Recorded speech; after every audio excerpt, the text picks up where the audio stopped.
नमस्कार, मैं हूं पंकज झा और आप मेरे साथ देख रहे हैं पार्टी पॉलिटिक्स। पश्चिमी यूपी में कांग्रेस के एक बड़े नेता हैं। वो सभी पार्टियों में घूम चुके हैं, मतलब बीजेपी को छोड़ दीजिए, कांग्रेस में अभी हैं। इससे पहले वो बीएसपी में रहे, इससे पहले समाजवादी पार्टी में रहे। बड़े राजनीतिक परिवार के हैं, आप सब उनको जानते होंगे। उनके बयान हमेशा चर्चा में रहते हैं। कई बार उनके बयान को लेकर विवाद भी हो जाता है और समय समय के हिसाब से वो अपनी राजनीति बदलते रहते हैं और अपना नेता भी बदलते रहते हैं। कभी उनके नेता मायावती जी हो जाती हैं, तो कभी उनके नेता राहुल और प्रियंका हो जाते हैं, तो कभी अखिलेश यादव ही उनके लिए सब कुछ हो जाया करते हैं। पर आजकल उनका मन कांग्रेस में खूब रम रहा है। नाम है उनका इमरान मसूद। सहारनपुर से कांग्रेस के सांसद बने हैं। चुनाव तो कई बार लड़े, 2014 का भी लोकसभा चुनाव लड़े, 2019 का भी लड़े और मजबूती से लड़े, पर हार गए। लेकिन अब की बार ऐसा संयोग बनता, वो कहते हैं ना, सब समय का फेर है भैया। जब जिसका समय अच्छा होता है तो सब कुछ देकर जाता है। इमरान मसूद अपने इलाके में ताकतवर नेता हैं। पश्चिमी यूपी के बड़े मुस्लिम नेता के तौर पर उनकी गिनती होती है, लोग उनको मानते हैं। पार्टी किसी में भी रहे, उनके पास 2-2.5 लाख अपना वोट रहता है। वो विधानसभा का भी चुनाव लड़ते हैं, लोकसभा का भी चुनाव लड़ते हैं, पर कई सालों तक उन्हें जीत नसीब नहीं हुई। इससे पहले 2007 में वो विधायक बने थे, तब से लगातार हार ही रहे थे। सोचिए, एक लंबा वक्त रहा उनका चुनावी हार का। अब आप सोच रहे होंगे, मैं इमरान मसूद की चर्चा क्यों कर रहा हूं भाई, क्या हो गया इमरान मसूद के साथ? वो इसीलिए कर रहा हूं क्योंकि अब उत्तर प्रदेश के राजनीतिक गलियारों में इस बात की चर्चा होने लगी है कि क्या इमरान मसूद की किस्मत पर भी वही खतरा मंडरा सकता है, या फिर इमरान मसूद उसी तरीके से कानूनी पचड़े में फंस सकते हैं जैसे उनके करीबी और जिनको वो अपना दोस्त मानते हैं, बड़ा भाई मानते हैं, आजम खान के साथ हुआ। आजम खान जेल में है, उनके बेटे भी जेल में हैं, उनकी पत्नी पर कई मुकदमे हैं, उनके दूसरे बेटे पर भी कई मुकदमे हैं। आजम खान जिनकी तूती बोलती थी, वो आजम खान आज की तारीख में चुनाव भी नहीं लड़ सकते। ना वो विधायक है, ना वो सांसद है, ना उनका बेटा विधायक है। एक तरीके से उन पर मुसीबतों का पहाड़ टूट पड़ा है। क्या कुछ ऐसा ही इमरान मसूद के साथ भी होने वाला है, या हो सकता है बीजेपी के लोग ऐसा ही चाहते हैं? अब आप कहेंगे तो ऐसा हो क्या जाएगा, बस चाहने से क्या हो जाता है? क्योंकि एक मामला ही ऐसा संगीन है। आप जानते हैं आजम खान के साथ क्या हुआ। हेट स्पीच के मामले में उन्हें सबसे पहले सजा हुई और फिर उनकी विधायकी चली गई। मामला पहले आजम खान का समझ लेते हैं और फिर आजम खान से तुलना करेंगे इमरान मसूद की। और इमरान मसूद की बात अगर हम कर ही रहे तो मैं आपको बताते चलूं, हालांकि वो वीडियो बड़ा वायरल हुआ था। अगर आपको याद ना हो तो मैं बता दूं, मामला 2014 का है। लोकसभा का चुनाव चल रहा था। इमरान मसूद का एक वीडियो आया, बहुत वायरल हुआ, जिसमें उस समय नरेंद्र मोदी प्रधानमंत्री नहीं थे, आज वो देश के प्रधानमंत्री हैं। उस वक्त वो गुजरात के मुख्यमंत्री थे और नरेंद्र मोदी का जिक्र करते करते ऐसा कुछ कह गए थे इमरान मसूद, जिससे पूरे देश में बवाल हो गया था। क्या कहा था उन्होंने, उसको सुन लीजिए। उसमें कहा क्या था उन्होंने, एग्जैक्टली मैं बताता हूं। वो बात ऐसी थी, उन्होंने कहा था, सहारनपुर का ये मामला है, नरेंद्र मोदी यूपी को गुजरात न समझें। गुजरात में सिर्फ 4% मुसलमान हैं, यहाँ 42% मुसलमान हैं। मोदी ने यूपी को गुजरात बनाने की कोशिश की तो यहाँ के मुसलमान मोदी को कड़ा सबक सिखाएंगे और उनकी बोटी बोटी काट देंगे। ये बात कही थी इमरान मसूद ने। और फिर इमरान मसूद के खिलाफ मुकदमा दर्ज हो गया था। कई गंभीर धाराओं में मुकदमा दर्ज हुआ था। तब तो भारतीय न्याय संहिता नहीं थी, आईपीसी की धारा 125, जिसमें कहा जाता है कि चुनाव के दौरान दो समुदायों में दुश्मनी का माहौल पैदा करना। उन पर SC/ST एक्ट भी लगा था। अब कहेंगे ये क्या हुआ भाई, नरेंद्र मोदी जी कोई दलित बिरादरी के तो है नहीं। उन्होंने नरेंद्र मोदी के खिलाफ तो बात कही थी। उस वक्त जो बीएसपी के 2 विधायक थे, दलित थे उनमें से एक, उनके खिलाफ भी उन्होंने बयान दिया था, तो इसीलिए उनके खिलाफ SC/ST एक्ट में भी मुकदमा दर्ज हो गया था।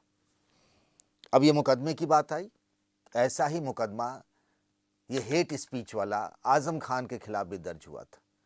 वो भी लोकसभा का ही चुनाव था। संजोग देखिए कैसा मिलान हो रहा है, इसीलिए मैं चर्चा कर रहा हूं। आजम खान का जो मामला है साल 2019 का है, वो सांसद का चुनाव लड़ रहे थे, मतलब लोकसभा का चुनाव लड़ रहे थे। उस वक्त अखिलेश यादव और मायावती यानी समाजवादी पार्टी और बीएसपी के बीच गठबंधन था। हालांकि आजम खान को यूपी की राजनीति पसंद है, लेकिन उस वक्त वो लोकसभा का चुनाव लड़ रहे थे, एमपी बनना था उन्हें। तो बसपा और सपा का गठबंधन था। उस वक्त आंजनेय सिंह, जो आजकल मुरादाबाद के डिविजनल कमिश्नर हैं, वो रामपुर के डीएम हुआ करते थे।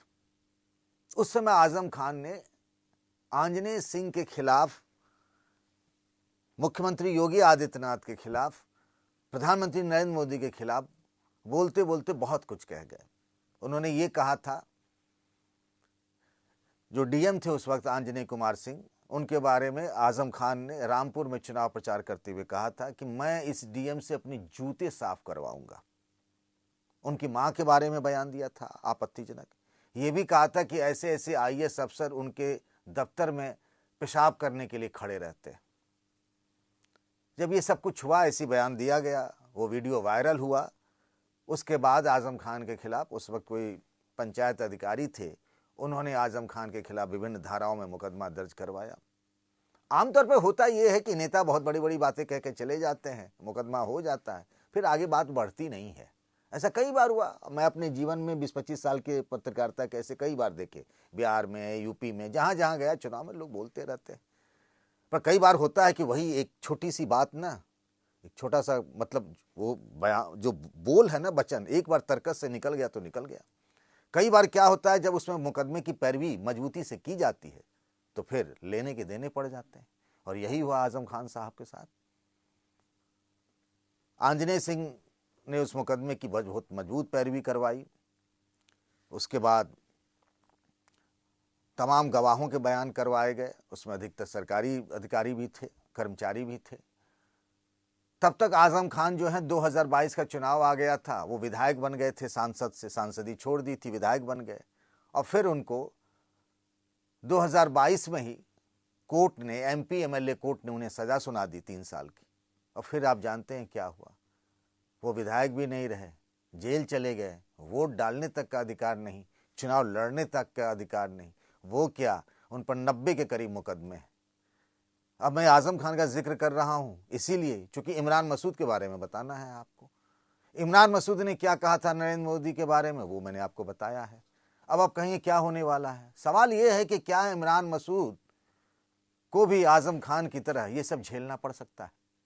जी हां, इस बात का खतरा मंडराने लगा है।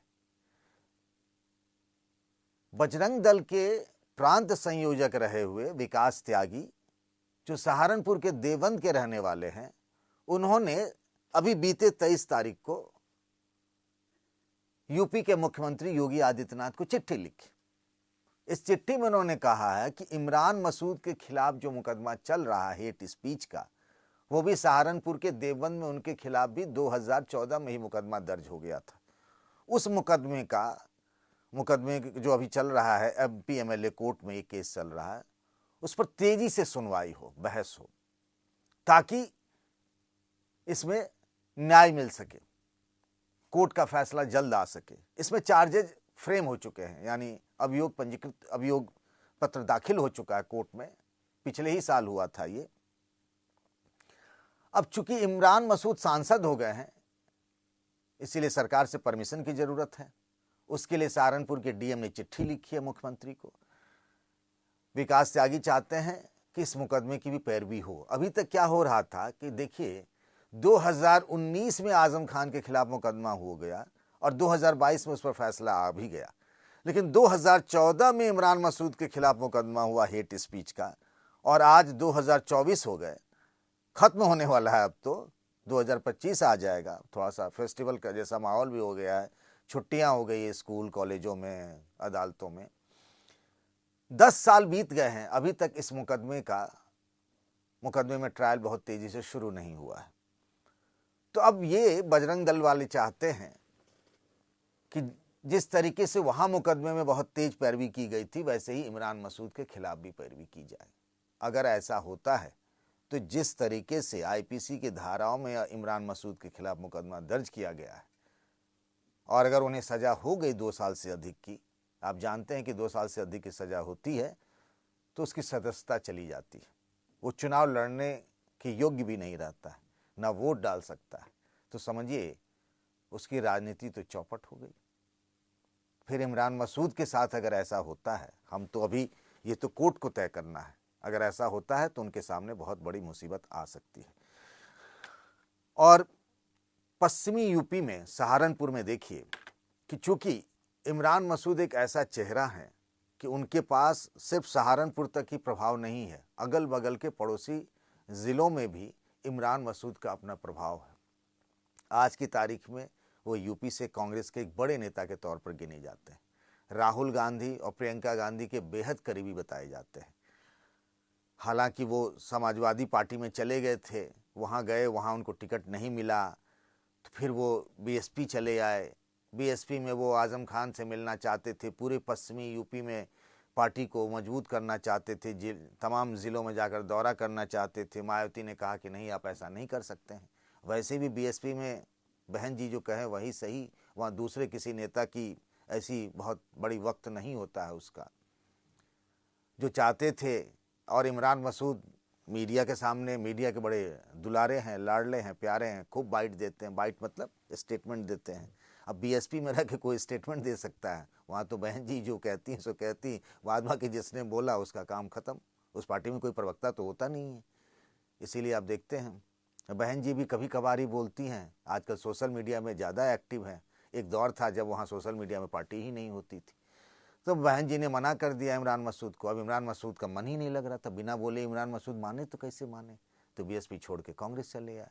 इस बार अच्छा रहा, टिकट मिल गया और जीत के वो सांसद भी बन गए। आपको याद होगा बिल्कुल प्रचार के आखिरी समय में प्रियंका गांधी उनके लिए रोड शो करने गई थी, तो वहाँ पूरा हिंदू मुसलमान ना हो जाए, तो जो नमाजी टोपी होती है ना, उन्होंने अपने भीड़ में सब अपने समर्थकों का कहा कि कोई नमाजी टोपी पहन के नहीं आएगा। और इस बार चुनाव में आपने देखा था इमरान मसूद को, जिन लोगों ने उनका वीडियो देखा होगा वो देखिएगा, चाहे जो उन्होंने उस वक्त देखा होगा, वो रामायण की चौपाई पढ़ने लगे थे। बीजेपी उनको उकसाती थी तो भगवान का नाम लेने लगते थे, मतलब बिल्कुल हिंदू मुस्लिम उन्होंने होने ही नहीं दिया। और इसका फ़ायदा हुआ कि वो जीत कर सांसद बन गए। लेकिन एक जो बात उन्होंने 2014 में कही, वही अब उनके लिए गले की फांस बन गई है। अगर इस मुकदमे की तेज पैरवी मतलब सुनवाई शुरू होती है और अगर तमाम परिस्थितियां उनके प्रतिकूल यानी उनके साथ नहीं रहती इमरान मसूद की, तो फिर इमरान मसूद के लिए समझिए तो बहुत मुसीबत हो सकती है। एक तो सालों बाद वो चुनाव जीते हैं, सांसद बने, ना जाने इस बीच में कितने चुनाव लड़े उन्होंने, विधायक से लेकर सांसद के।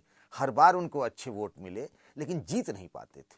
अब इतनी मुश्किल से जीते हैं और फिर अचानक से सामने जो है मुसीबतों का पहाड़ उनके सामने गिरने वाला है कि बीजेपी के लोग लग गए हैं कि किसी तरीके से इमरान मसूद की संसद सदस्यता खत्म करवाई जाए, कोर्ट से उनको सज़ा दिलवाई जाए, और इसलिए सब लोग लग गए हैं। अक्टूबर 23, 2024 ये तारीख है जब उनके खिलाफ चार्जेस फ्रेम किए गए थे। 19 लोगों के बयान लिए गए, जिसमें 4 पुलिस वाले हैं। और इस 27 मार्च 2014 को इमरान मसूद ने जो वीडियो वायरल हुआ था, उसमें देवबंद में उनके खिलाफ मुकदमा दर्ज हुआ था। अब जो आजम खान के साथ वह कानूनी पचड़ों में फंसते चले गए, जिनकी एक वक्त ऐसा होता था कि मतलब रामपुर में पत्ता भी डोलता था तो बिना आजम खान से पूछे हुए नहीं, आज वही आजम खान की हालत देख लीजिए। सहारनपुर के बारे में भी लोग कहते हैं कि इमरान मसूद के बिना कुछ हो नहीं सकता, या तो वो खेल बना सकते हैं, अगर खेल नहीं बनाएंगे, उनको अपने कॉन्फिडेंस में नहीं लिया तो खेल बिगाड़ जरूर देते थे। वो एक बिहार में कहावत है ना, किसी बच्चे से टीचर ने पूछा लिखना आता है तो नहीं, पूछा मिटाना आता है तो बोला हाँ जी गुरुजी, दोनों हाथ से मिटाना आता है। पश्चिमी यूपी की राजनीति में इमरान मसूद कुछ इसी तरीके के बच्चे वाले जाने जाते हैं। खेल नहीं बना तो किसी का खेल ही बिगाड़ दिया। पर क्या इस बार इस कानूनी पचड़े में उनका खेल बिगड़ सकता है? आपको क्या लगता है कि इमरान मसूद आजम खान की तरह ही मुसीबत में पड़ सकते हैं? और अगर ऐसा हुआ तो फिर कांग्रेस का एक मजबूत चेहरा पश्चिमी यूपी से चला जाएगा, और फिर क्या होगी पश्चिमी यूपी की राजनीति? आपकी राय का इंतजार रहेगा। तब तक अपना ख्याल रखिएगा। नमस्कार।